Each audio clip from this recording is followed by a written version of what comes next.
Welcome to Big Blend Radio, where we celebrate variety and how it adds spice to quality of life. I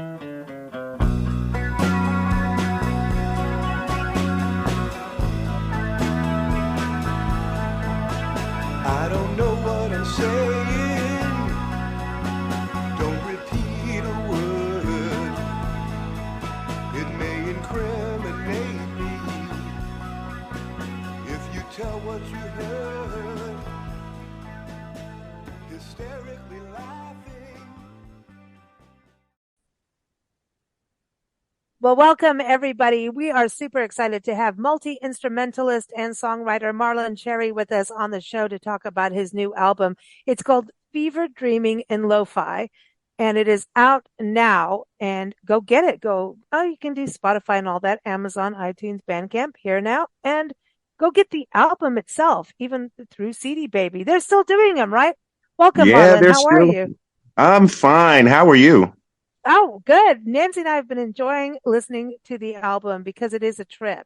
Like, it kind of reminds me of kind of going through a fever where you go through all these different, it's kind of weird. Like, if you go through a really good fever, and that's a weird thing to say. Yeah, I know what you mean. It has its highs and lows. There's like some parts of it is like, hey, man, I'm kind of tripping. Yes, yeah, I can relate to that personally. Indeed. Yeah. So it's, fevers are bad, and it's like, no, I don't have to go to work today. Oh, that's not so bad. Yeah. Let's see where this takes us. But it is a weird, because you go outside your body in a weird way. And so, yeah, I think your album title is perfect for the album. Thank you. I really do. And I enjoyed it because you've got sounds. Nancy and I were both talking about that. You have sounds in there that are nostalgic and at the same time push us forward, and you don't know where you're going to go. And I love that. Yeah, well, I didn't know where I was going as I was making it, and a lot of that stuff just kind of fell into place. There was no actual, there was really no set plan for any of the songs to be to have a certain sound. It was just the structures of the songs, and I knew instruments that I wanted on it.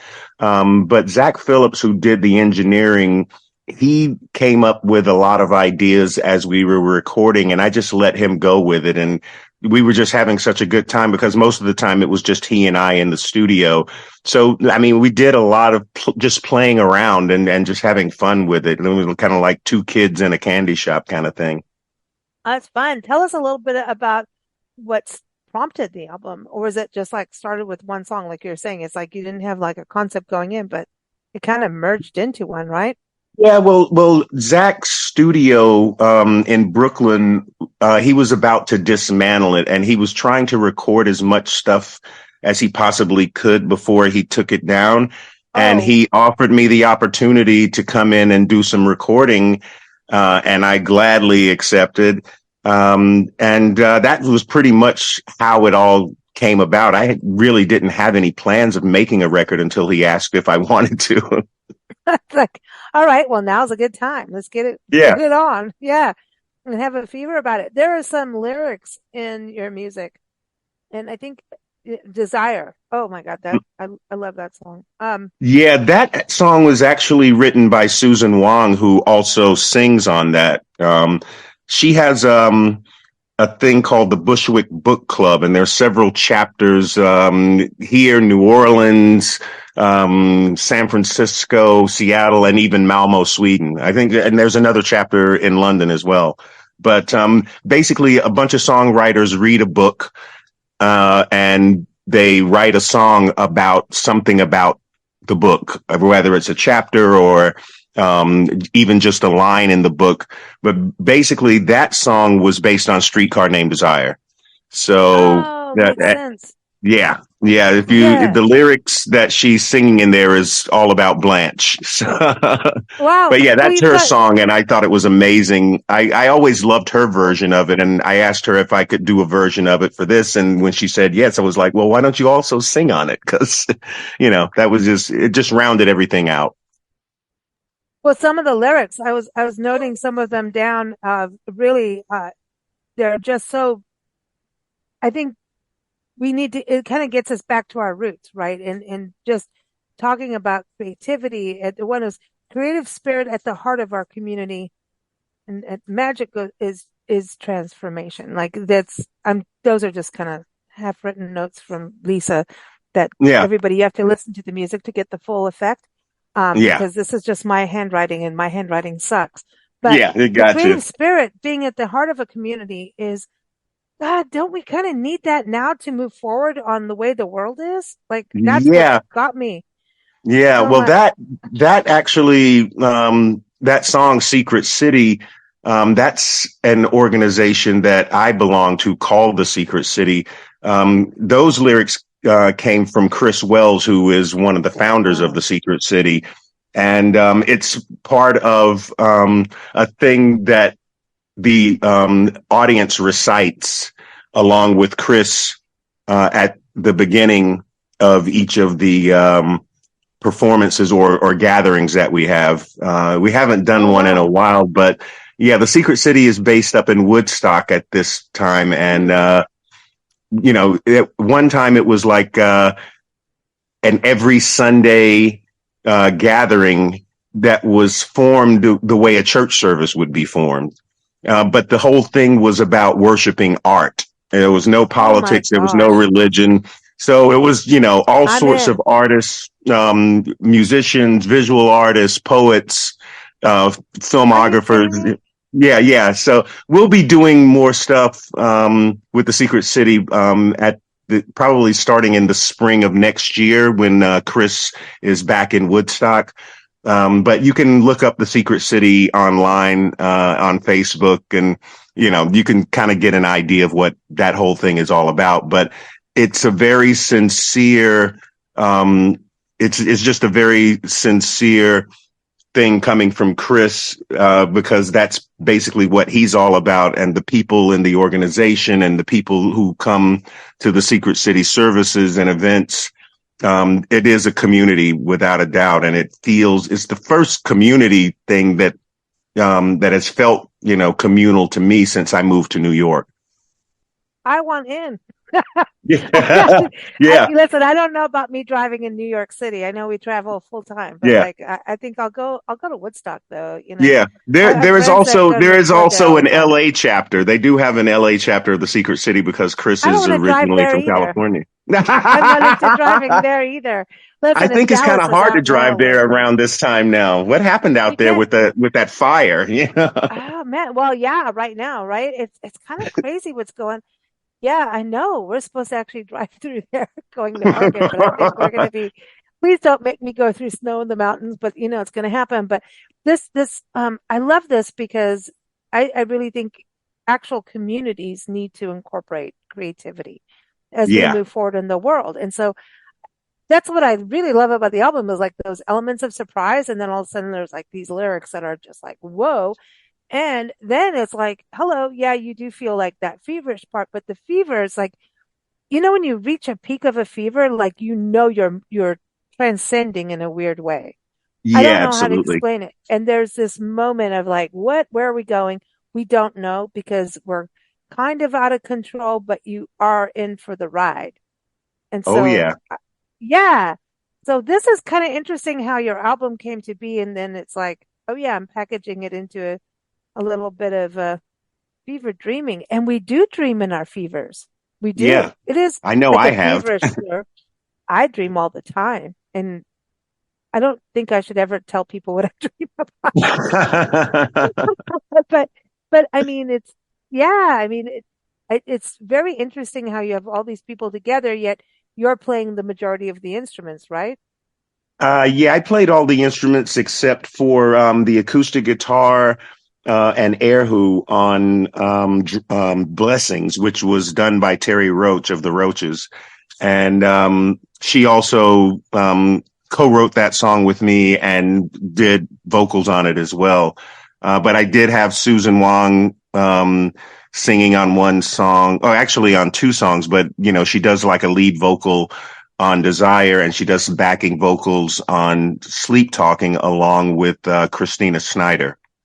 Wow. And the air hoot, that's something you don't hear about. The only musician I know that we've interviewed is Shishwan Yang. I don't know if you, Hmm. I'm not saying it correctly now. I know I'm messing it up, but Well, she's I amazing. personally know Feifei Yang, who also is an amazing air hoop player. And she was actually Terry's air hoop teacher. And Terry, she gets a kick out of doing all sorts of stuff, that is just totally unexpected. In fact, when she did the recording session, she was suffering from vertigo. Oh, So that talk goes about a into the fever. yeah, exactly. Exactly. And that's Ow. why the on the credits it's listed as Terry Roche Vertigo acoustic guitar. Oh, no, wait, that's hysterical.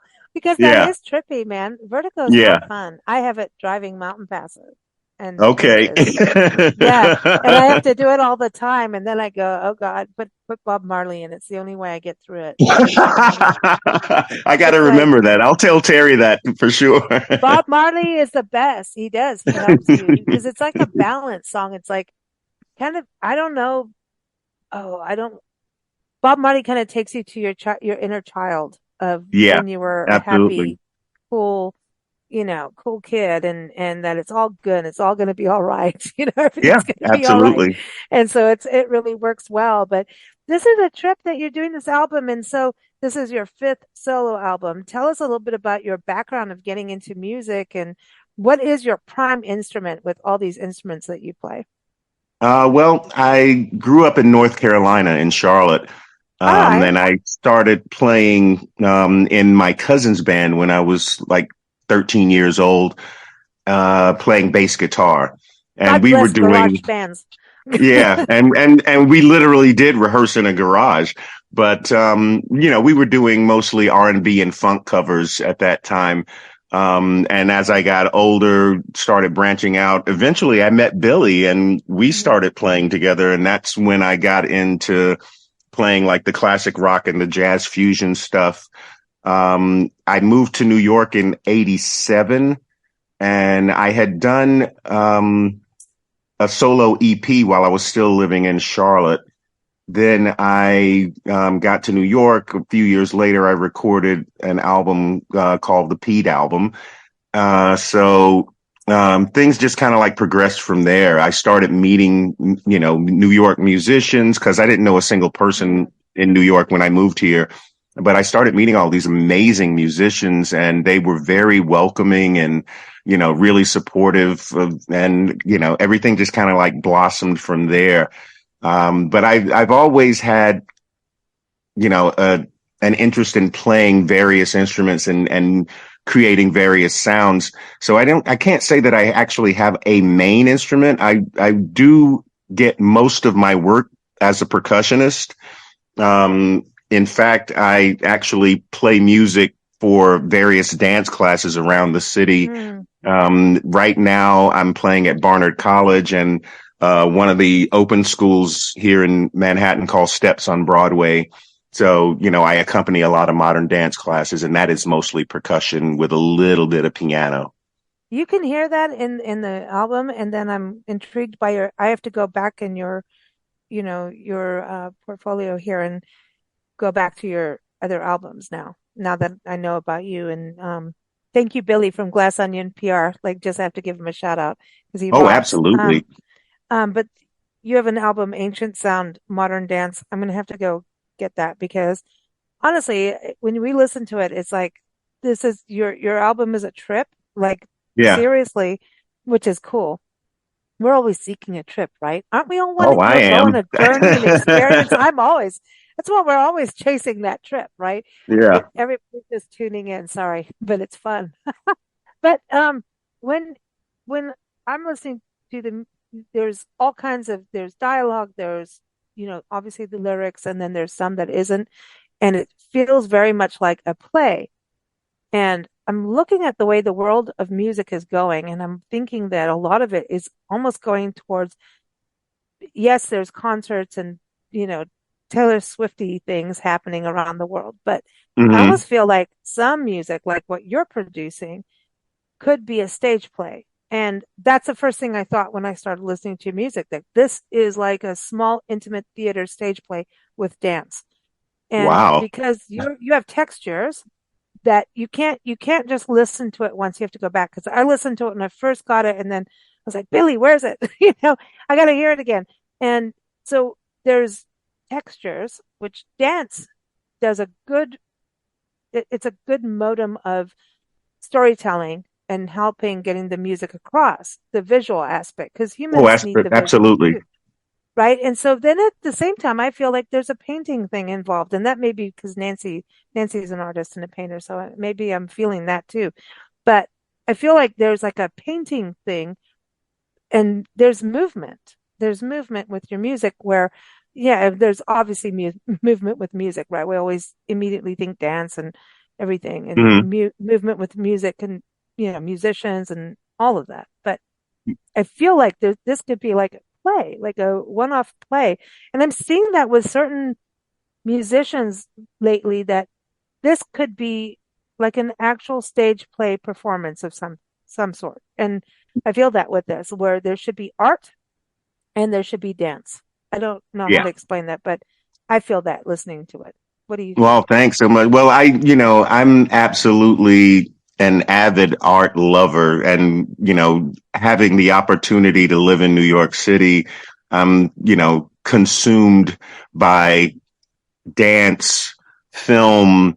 There's tons of museums to go see great artworks, and smaller museums to go see abstract and sort of lesser known artists. It is just a little bit of everything going on here. So I've had the opportunity to work with dancers. I've had the opportunity to do music for film, theater, and I've actually done a lot of accompanying poets as well. So, and that's how Sophie Malleret ended up doing her thing Mm. at the end of the album, because I had been working with her.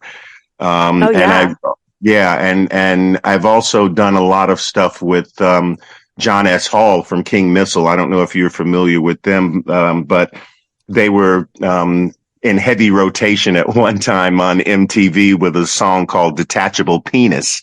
Um, but I but just saw a Christmas ornament spoof thing on that. But anyway, sorry.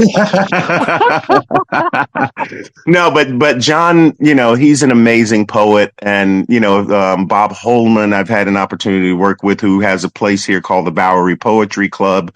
But yeah, there's just so many great forms of art and great artists here in the city. It's kind of overwhelming, and so it does consume me a lot, and a lot of my music is definitely influenced by all of it. Yeah, I think you have texture, and I think that's what it is. I got me like immediately. Like you have layers and textures, and it comes off as art. Yeah, That would be that's the word. that's my intent, definitely. Mm. Ah, well then we got it. You got it. We got it. Yeah, We love it. thank you. Yeah, I mean that's Mission no, but accomplished. no. I mean that's the thing. It wasn't like, okay, now what? And it's moving into another zone. We're like, ooh, what's this? And the very end, the guitar work. Who was doing the guitar work at the very end? That's me also. Damn, dude. Seriously. Like Yeah. seriously, that's some badass guitar work. So wow. And like Nancy and I were sitting there like, whoa, it went for this, and then all of a sudden, like, here I am. Like, Yeah. Yeah. yeah, that is so cool. This is exciting. Thank you. So now are you gonna wait? Like, I mean, I'm just saying the last album was 2006. So Right. what, Well, yeah. I don't have anything mapped out. I'm working on projects with three other people at this time that I'm heavily involved with, and one of them is actually, as you mentioned before, a stage play. I'm working with this woman, Esther Ballant, who is mostly known as an actress. She was the lead in Jim Jarmusch's Stranger Than Paradise, and she's done a bunch Hmm. of other films. She did a film called The Linguini Incident with Roseanne Arquette and David Bowie, Hmm. which is off the charts hilarious. You can find the whole Yeah. thing on YouTube. It's really funny. But she, through her connection with doing the Jarmusch films, she was connected with John Lurie and a lot of the other New York downtown avant-garde music scene. And she put together a thing that's basically a musical memoir called I Hate Memory, which is about her migrating here from Hungary with her father as a young child and growing up during the heyday of New York City's downtown punk scene with CBGBs and Max's Kansas City and all that kind of stuff going on. So we're telling that story in a musical sense as well. And I'm also working on a project called Baba Bibi, which is the brainchild of Stu Stewart, whose group Stu and the Negro Problem actually won a Tony in 2008 for their musical Passing Strange. So I'm doing that project, and I have another project in the works with this two amazing guitarists, Chris Cochran and Sulin Hago, which is probably going to see some studio time early next year. We're going to try to put out like an EP, I think. That's exciting, man. It seems that you don't really have any caps to creativity. And I think that's important, as we were talking about earlier, about the, creative spirit at the heart of our community, right? Yeah. So what would you say about someone getting into the creative world now when it's so weird with AI and, overdubs and just it's getting to a point of where do we bring out the reality? Well, I think the reality is, the reality will be brought out by the human creative spirit. It's not just about the technology. You have to put something into the technology. I remember seeing an interview with Jeff Beck where he said his mother told him not to listen to Les Paul because Les Paul's using tricks, and Beck got all excited. He's like, "Oh, tricks, that's for me," But obviously, technology advances, from generation to generation, and it's just basically how it's applied that really makes the difference. You can't. Technology doesn't have a soul in and of itself, so you have to put the soul into it. Everybody thinks it's the devil, right? It's kind of weird, well, I understand that completely. I understand that you can always take the easy way out and, not apply any creativity, or maybe not even actually have to have, technically proficient talent. But at the same time, there's always going to be advances in technology. So I wonder if musicians and artists and people are going to start screwing up things just as like a cameo, right? Like you have like what's his name from Sherlock Holmes always had a cameo. Like I feel like God, I can't remember his name. Who wrote Sherlock Holmes? Now it's Conan out of my Doyle. head. Yes, thank you. He always had a cameo, right? And I almost feel like there's going to be a floating screw up in things, like a bad note somewhere or something like that. And as we move forward in this world, just to say, this is real versus the technology stuff. Yeah, see, that's the thing. Like in times before this amazing technology was available, some of those mistakes that ended up on albums were the things that made them special. Where Miles Davis, telling his crew, like, if you don't know what you're playing, don't play at all. But if you're going to play a wrong note, play it wrong and strong, because it's all going on the record. He was telling if you're bombing, go big. It's gonna be on the record. Whatever you play is going down.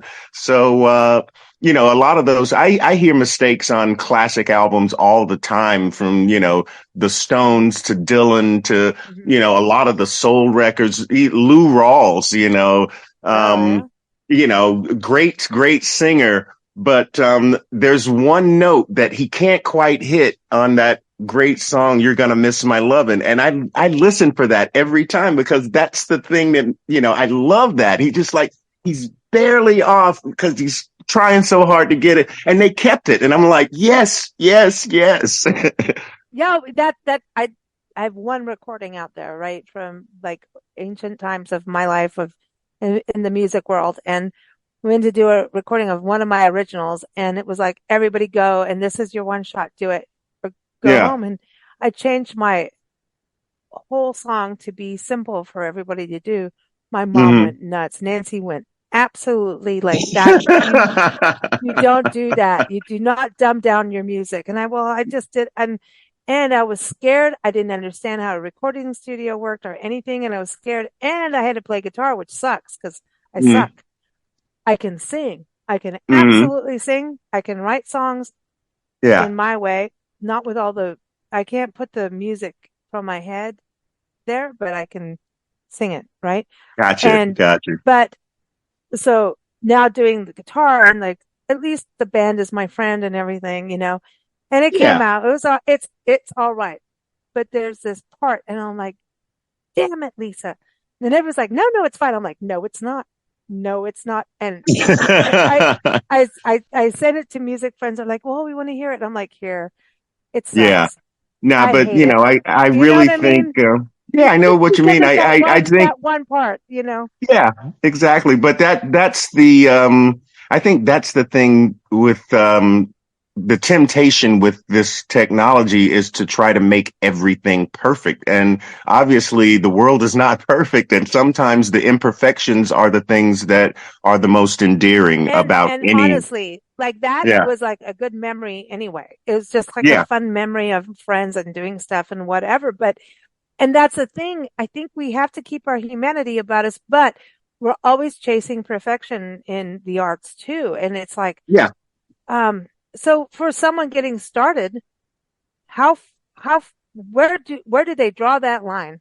Like getting started, going Well, out into the world. that's something that's up to the individual. Mm, Whatever your goal is, whatever your aim is. It's like, I'm making music mostly for myself, but I've been doing it for long enough, and I've been able to make a living at it long enough, so I know that I can create something that other people will appreciate, and enjoy.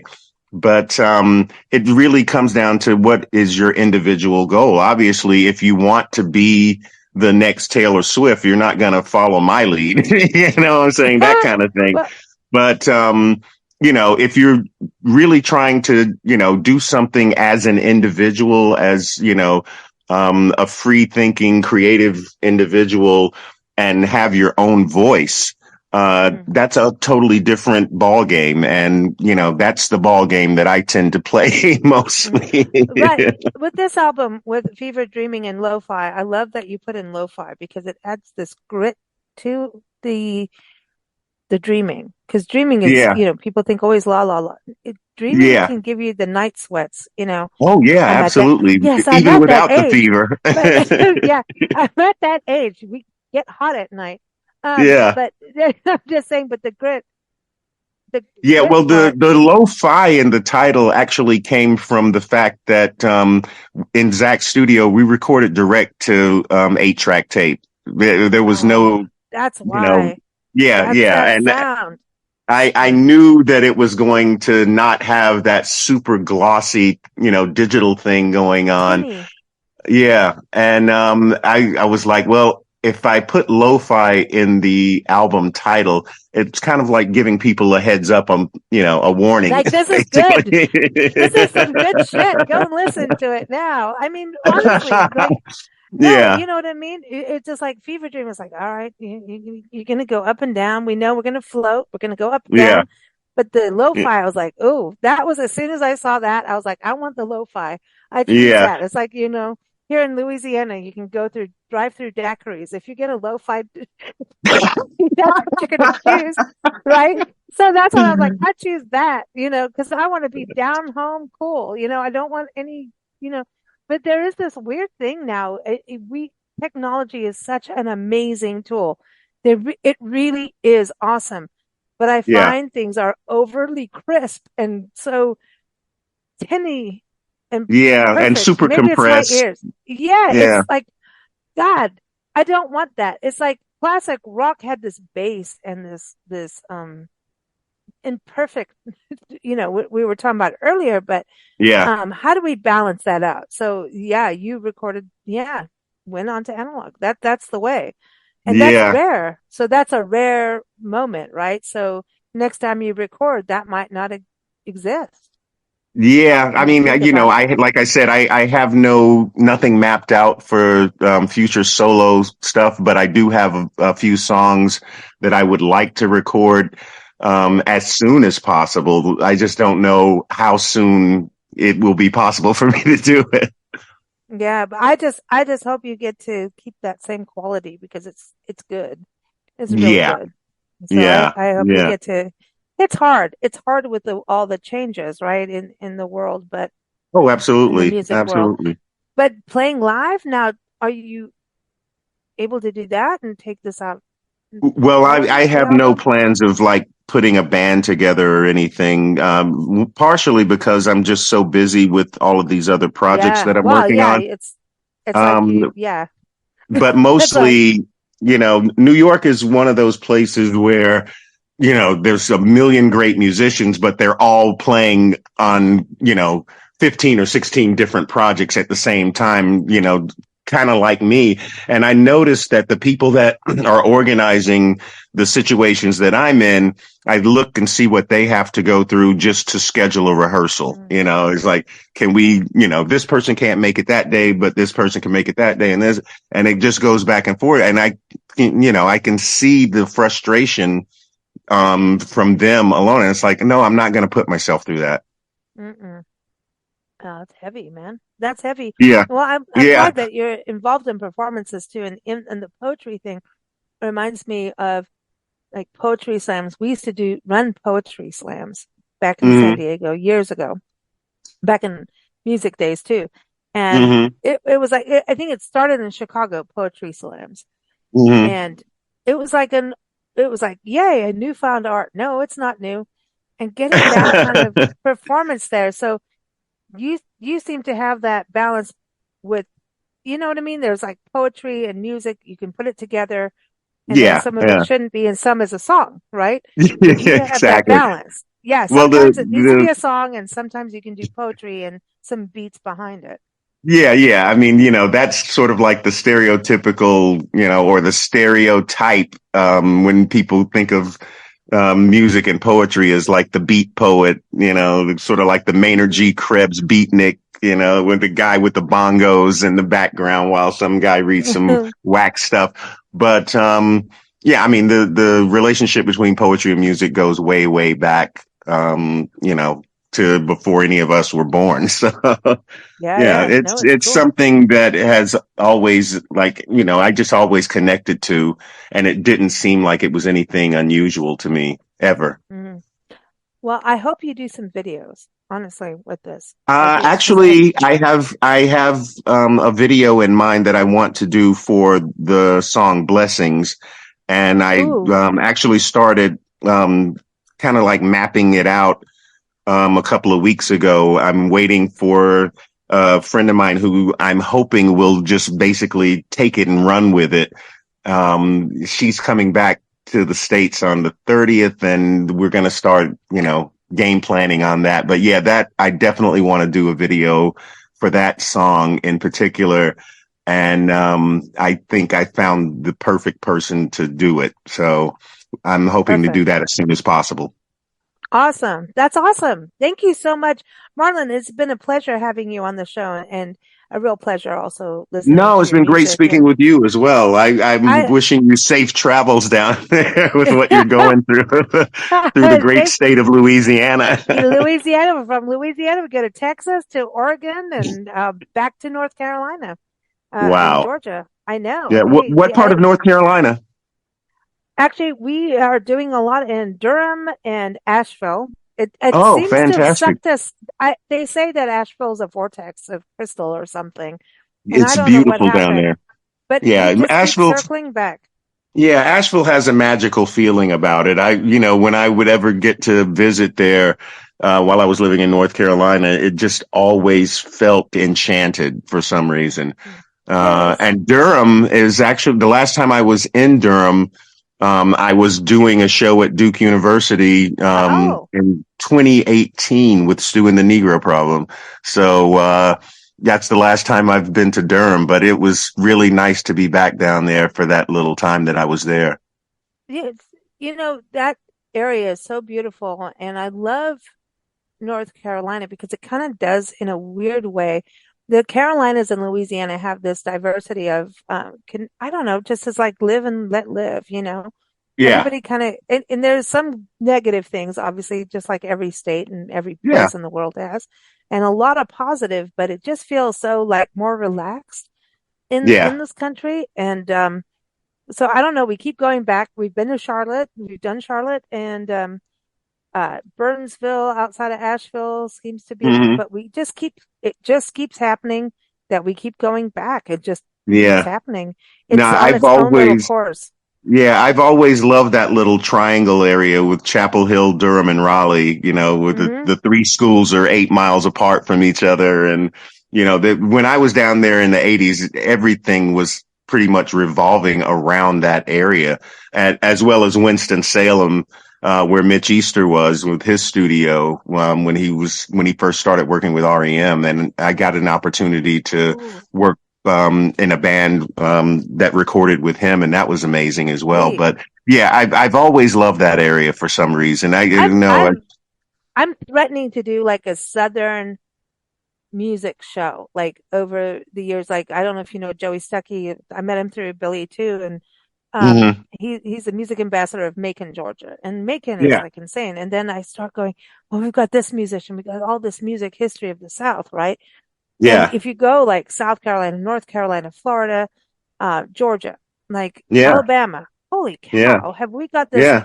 And North Carolina, I was talking with John Dawson, and he was talking about how in North Carolina, a lot of people thought this is the sound you're going to be doing, like, picking music and stuff, like, Appalachian Yeah, picking and yeah, a grinning music. And there's yeah. more. And I Yeah, think there's more. that's, But the picking and grinning music is great too, I I mean, agree. Arthur I agree. Smith's studio was in Charlotte when I was growing up there, and I got a chance very early on to, do some recording in Arthur Smith's studio, and I'm like, holy crap, man, this is the real stuff going The on real here. deal. But yeah, no, Part of I history. mean, I love country and bluegrass music as well, so it was unavoidable living down there and not to be affected by it. So I recently started learning banjo. So Oh, no way. But hey, so that's the hopefully instrument. on the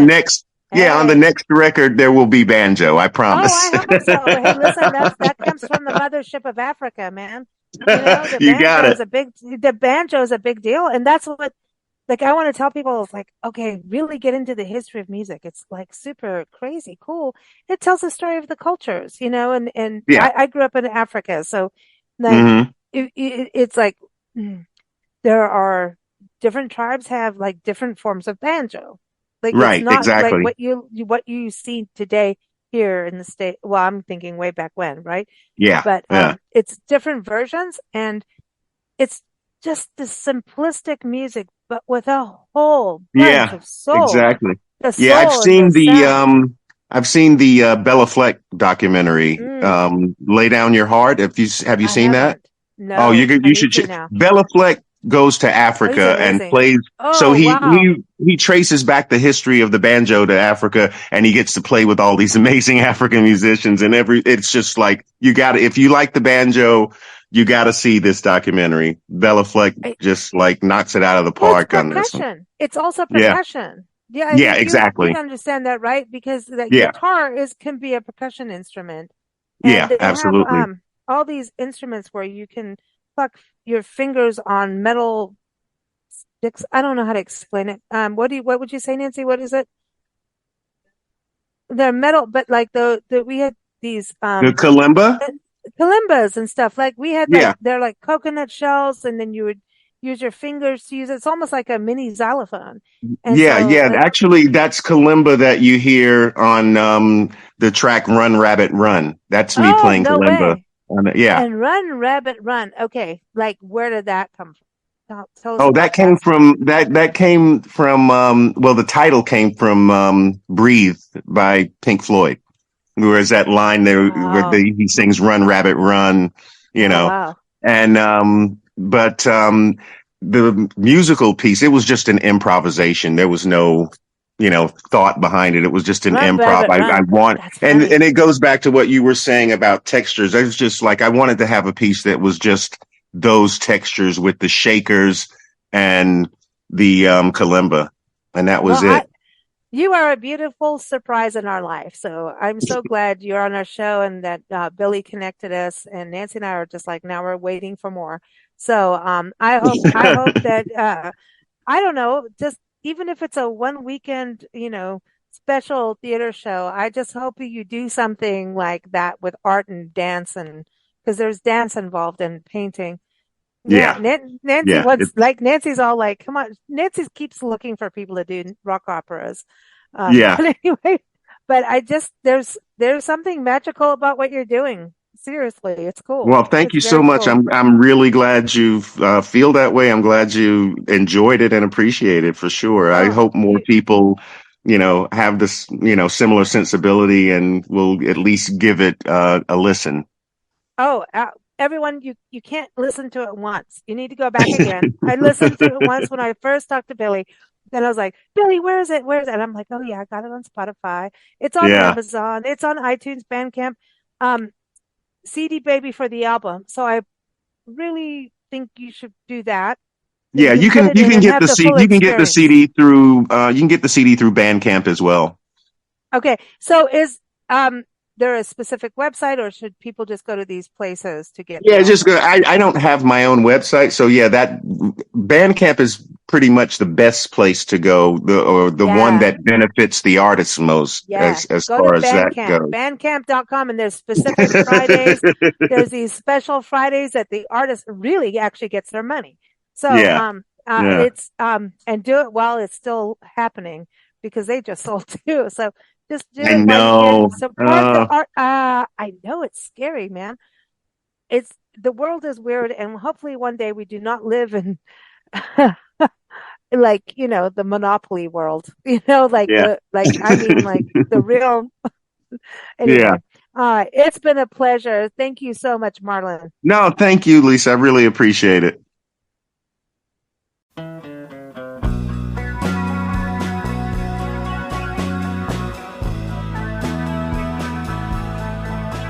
I don't know what I'm saying. Don't repeat a word. It may incriminate me if you tell what you heard. Hysterically laughing. Thank you for listening to Big Blend Radio. Keep up with our shows at bigblendradio.com.